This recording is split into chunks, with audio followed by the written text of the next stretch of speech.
തുമ്മൽ മാറാൻ ഒരു ഹോം റെമഡി. അലർജി പല പ്രശ്നങ്ങൾ ഉണ്ടാക്കാറുണ്ട്. മൂക്കടപ്പും തുമ്മലും കണ്ണു ചൊറിച്ചിലുമായിട്ട് അത് വരാം. അലർജി ശ്വാസകോശത്തെ ബാധിക്കുമ്പോൾ ചുമ, കഫക്കെട്ട്, ശ്വാസം മുട്ടൽ, വീസിങ്, വലിവ് പോലത്തെ പ്രശ്നങ്ങൾ, അത് സ്കിന്നിൽ അർട്ടിക്കേരിയ, സ്കിൻ റാഷസ് ഒക്കെ വരാം. അപ്പോൾ ഇതിൻ്റെ ബേസിക് കാരണം അലർജി തന്നെയാണ്. ഈ അലർജിക്ക് ഹോം റെമഡി അല്ലെങ്കിൽ ചെപ്പടി വിദ്യ എന്നൊക്കെ പറയുമ്പോൾ നിങ്ങൾ തന്നെ അത്ഭുതപ്പെട്ടേക്കാം.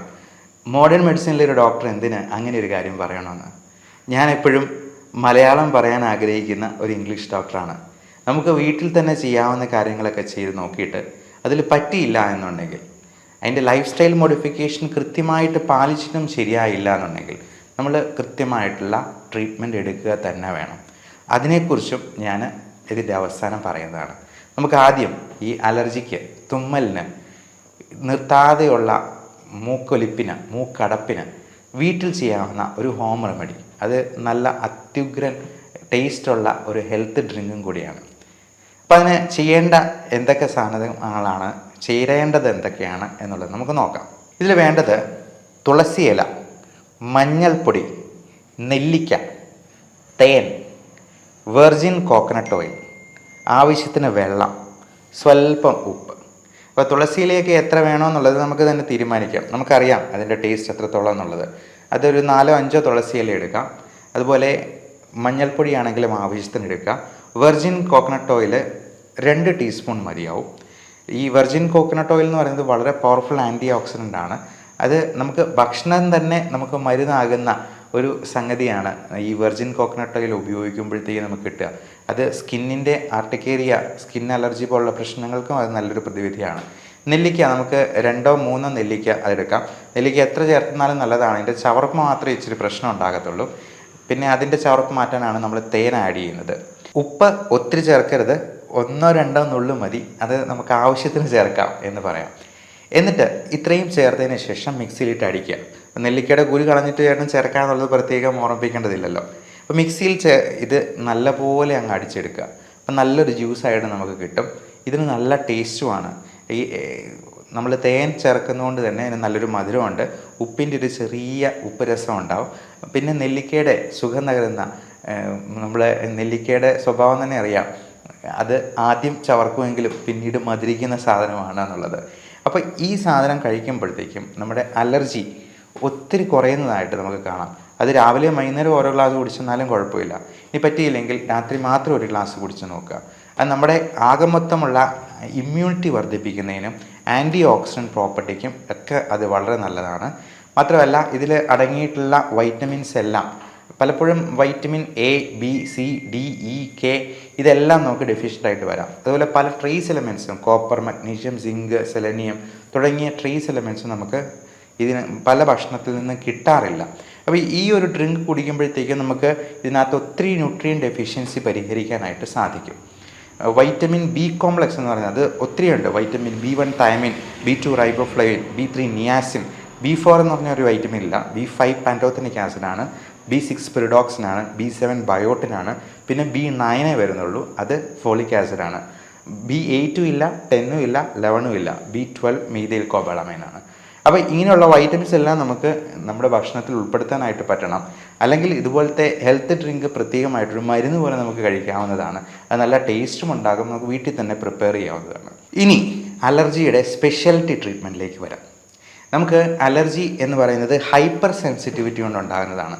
അത് പലതരത്തിലുള്ള വസ്തുക്കളോടും നമുക്ക് അലർജി ഉണ്ടാക്കാം. അത് മൂക്കടപ്പും, തുമ്മലും, ശ്വാസകോശത്തിൽ ആസ്മ പോലുള്ള പ്രശ്നങ്ങളും ഒക്കെ വരാം.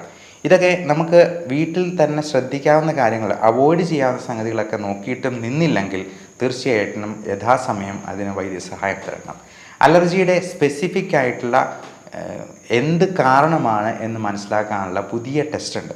നമുക്കറിയാം ബ്ലഡ് ടെസ്റ്റിൽ ഈസ്നോഫിൽ കൗണ്ട് കൂടുതലുണ്ട്, അലർജി ഉണ്ട് എന്ന് നമുക്ക് മനസ്സിലാക്കാം.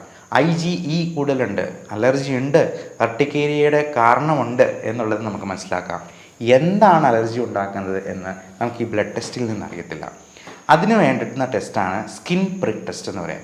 അതായത് നമ്മൾ 72 അലർജൻസിൻ്റെ ഒരു പാനൽ നമ്മൾ ഓരോ പഞ്ച് കൊടുത്ത്, അത് നമ്മൾ കുത്തി നോയിക്കൊന്നുമില്ല, ജസ്റ്റ് ഒരു പോറൽ ഏൽപ്പിക്കത്തുള്ളൂ. അപ്പം നമ്മൾ കോളം വരച്ച് കയ്യിലിങ്ങനെ മാർക്ക് ചെയ്ത് ഓരോരോ അലർജൻസ് ആയിട്ട് നമുക്ക് വയ്ക്കും. ഈ 72 എന്നുള്ളത് നമുക്ക് വേണമെങ്കിൽ കൂട്ടാം.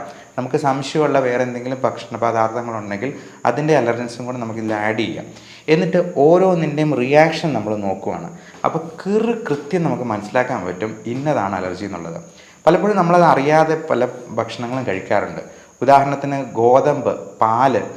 കഴിഞ്ഞ ദിവസം ഒരു വൈദ്യന് ചെയ്തപ്പോൾ അതായത് ഈസ്റ്റ് അലർജിയാണെന്ന് കണ്ടെത്തി. അപ്പോൾ ഈസ്റ്റൊക്കെ നമ്മൾ പോലും അറിയാതെ നമ്മുടെ ഉള്ളിൽ പോകുന്ന സാധനമാണ്. അത് അപ്പം അല്ലെങ്കിൽ ബ്രെഡ്, ബിസ്ക്കറ്റ്, മൈദ അടങ്ങിയിട്ടുള്ള സാധനങ്ങൾ, ബണ്ണ്, ഇതിനകത്തൊക്കെ ഈസ്റ്റ് ഉണ്ടാവും. അപ്പോൾ ഇതിന് അലർജിയാണെന്ന് കണ്ടെത്തിയാലേ നമുക്കത് ഒഴിവാക്കാനെങ്കിലും പറ്റുള്ളൂ. ഇനി ഒഴിവാക്കാൻ തീരെ പറ്റാത്ത ചില സംഗതികളുണ്ട്, 100% പ്രാക്ടിക്കൽ അല്ലാത്തത്. ഉദാഹരണത്തിന് പൊടി, ഡസ്റ്റ് മൈറ്റ്സ് എന്ന് പറയുന്നത് ഒത്തിരി അലർജി ഉണ്ടാക്കുന്ന സംഗതിയാണ്. അത് തന്നെ പല വെറൈറ്റി ഉണ്ട്. അതുപോലെ കൊതുക്, മോസ്കിറ്റോ ബൈറ്റ്, അത് ഒത്തിരി പേർക്ക് അലർജി കാണാറുണ്ട്. പാറ്റ, നമ്മൾ എത്ര ശ്രമിച്ചെന്നാലും ചിലപ്പോൾ പാറ്റ കയറിയെന്നിരിക്കാം. പല ജീവികളുടെ വിസർജ്യം എല്ലാം അലർജി ഉണ്ടാകുന്നതാണ്. അപ്പോൾ ഇതൊക്കെ നമ്മൾ എന്താ ചെയ്യുക, ഇമ്മ്യൂണോതെറാപ്പി എന്ന് പറയുന്ന പുതിയ ലെവൽ ഓഫ് ട്രീറ്റ്മെൻ്റ് ഉണ്ട്. ആ ട്രീറ്റ്മെൻറ്റ് വഴി നമുക്ക് ഈ അലർജി മിക്കവാറും ആൾക്കാരിൽ 90% വരെ മാറ്റാൻ പറ്റും.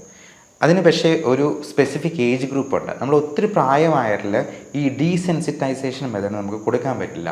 ഒരു 50 വയസ്സ് വരെ അതിന് അനുയോജ്യമായ പ്രായം എന്ന് പറയാം, ഏറിയാൽ ഒരു 60 വയസ്സ് വരെ. എന്നാലും എത്ര വയസ്സുള്ളവർക്കും നമുക്ക് ഈ സ്കിൻ പ്രിക് ടെസ്റ്റ് ചെയ്ത് എന്തിനാണ് അലർജി എന്നുള്ളത് കണ്ടുപിടിക്കാം. പക്ഷേ ഇമ്മ്യൂണോതെറാപ്പി കൊടുക്കാൻ ഒത്തിരി പ്രായമായി കഴിഞ്ഞാൽ സാധിക്കില്ല. അതുകൊണ്ട് കൊച്ചുകുട്ടികൾക്കും ചെറുപ്പക്കാർക്കുമൊക്കെ ഏറ്റവും അനുയോജ്യമായിട്ടുള്ള കാര്യം ഇമ്മ്യൂണോതെറാപ്പിയാണ്. അല്ലെങ്കിൽ എന്തിനു വേണമെങ്കിലും അലർജി അവർക്ക് എപ്പോൾ വേണമെങ്കിലും ജീവിതത്തിൽ ഉണ്ടാകാം. അത് സൂര്യന് കീഴേ എന്നായിരുന്നു പണ്ട് പറഞ്ഞുകൊണ്ടിരുന്നത്. പക്ഷേ ഞാൻ പറയാം, സൂര്യൻ ഉൾപ്പെടെ എന്തിനും അലർജി ഉണ്ടാക്കാം. കാര്യം പല സ്ത്രീകൾക്കും ഫോട്ടോ സെൻസിറ്റിവിറ്റി, സ്കിന്ന് അലർജി ഈ സൂര്യ വെളിച്ചത്തിൽ നിന്നുണ്ടാകാറുണ്ട്. അവർ ബ്ലൗസ് ഇടുന്ന ഭാഗം ഒഴിച്ച് ബാക്കി എല്ലായിടത്തും ഭയങ്കര പിഗ്മെൻറ്റേഷനും ചൊറിച്ചിലും പ്രശ്നങ്ങളും ഒക്കെ ആയിരിക്കും. അത് അവരുടെ ബ്ലൗസ് ഇട്ടിരിക്കുന്ന ഭാഗം തന്നെ കൃത്യമായിട്ട് അറിയാം. അവർ തന്നെ പറയാറുണ്ട്, എൻ്റെ മുഖത്തിന് മൊത്തം കരുവാളിപ്പ, എന്നാലും എൻ്റെ ശരീരം നല്ല വെളുത്തായിരിക്കുന്നു ഡോക്ടറെന്ന്. അപ്പോൾ ഇങ്ങനെയുള്ള സങ്കടങ്ങൾ ഒത്തിരി പേർക്കുണ്ട് എന്നുള്ളത് കൊണ്ട് ഈ ഡെർമറ്റ് സൈക്കാട്രി എന്ന് പറയുന്നൊരു ബ്രാഞ്ച് തന്നെയുണ്ട് ഈ സ്കിൻ അലർജിയിൽ ഉണ്ടാകുന്ന മാനസിക പ്രശ്നങ്ങളെ പ്രത്യേകം അഡ്രസ്സ് ചെയ്യാനായിട്ട്. പ്രത്യേകിച്ചും സോറിയാസിസ് പോലുള്ള അസുഖങ്ങൾ, ഇതിനൊക്കെ ഫലപ്രദമായിട്ടുള്ള ഹോം റെമഡീസ് ഉണ്ട്. അത് ഞാൻ നേരത്തെ സോറിയാസിസിൻ്റെ ഒരു ഹോം റെമഡി പറഞ്ഞിട്ടുണ്ട്. അതുപോലെ കരിമംഗല്യത്തിന് ഉള്ള ഫേസ് പാക്കുകളുണ്ട്, നമുക്ക് വീട്ടിൽ തന്നെ പ്രിപ്പയർ ചെയ്യാവുന്നത്. ഇതിൽ നിന്നില്ല എന്നുണ്ടെങ്കിൽ, ലൈഫ് സ്റ്റൈൽ മോഡിഫിക്കേഷനും കൊണ്ടും ഫലവത്തായില്ലെങ്കിൽ നമ്മൾ യഥാസമയം കൃത്യമായിട്ടുള്ള ട്രീറ്റ്മെൻറ്റ് എടുക്കണം. അത് അലോപ്പതി തന്നെ വേണമെന്ന് ഒരു നിർബന്ധവും ഇല്ല. ആയുർവേദമാണെങ്കിലും ഹോമിയോപ്പതി ആണെങ്കിലും ഒരു കുഴപ്പമില്ല. പക്ഷേ രജിസ്റ്റേർഡ് മെഡിക്കൽ പ്രാക്ടീഷണറുടെ അടുത്ത് തന്നെ പോയി ട്രീറ്റ്മെൻറ്റ് എടുക്കുക. കാരണം നമ്മളെക്കാൾ വിദ്യാഭ്യാസം കുറഞ്ഞ ഒരാളുടെ അടുത്ത് പോയി ചികിത്സ തേടുന്നതിൽ പരം ഒരു മണ്ടത്തരം വേറെയില്ല. അതിനാണ് നമ്മുടെ നാട്ടിലെ നിയമങ്ങളുള്ളത്. ഇതെല്ലാം ലൈസൻസ്ഡ് ജോബ്സ് ആണ്. അപ്പോൾ കൃത്യമായിട്ടുള്ള ട്രീറ്റ്മെൻറ്റ് കൃത്യ വ്യക്തിയുടെ അടുത്ത് തന്നെ പോയി എടുക്കാനായിട്ട് ശ്രമിക്കുക. ഇതിൽ എല്ലാ വൈദ്യശാസ്ത്ര ശാഖയിലും അവരുടേതായ ട്രീറ്റ്മെൻറ്റ് ഉണ്ടാകും. അത് കൃത്യമായിട്ടുള്ള നിയമസാധ്യതയോടുകൂടിയുള്ള ചികിത്സാ മാർഗം തന്നെ സ്വീകരിക്കാനായിട്ട് പ്രത്യേകം ഓർമ്മിച്ചുകൊള്ളുന്നു. നന്ദി.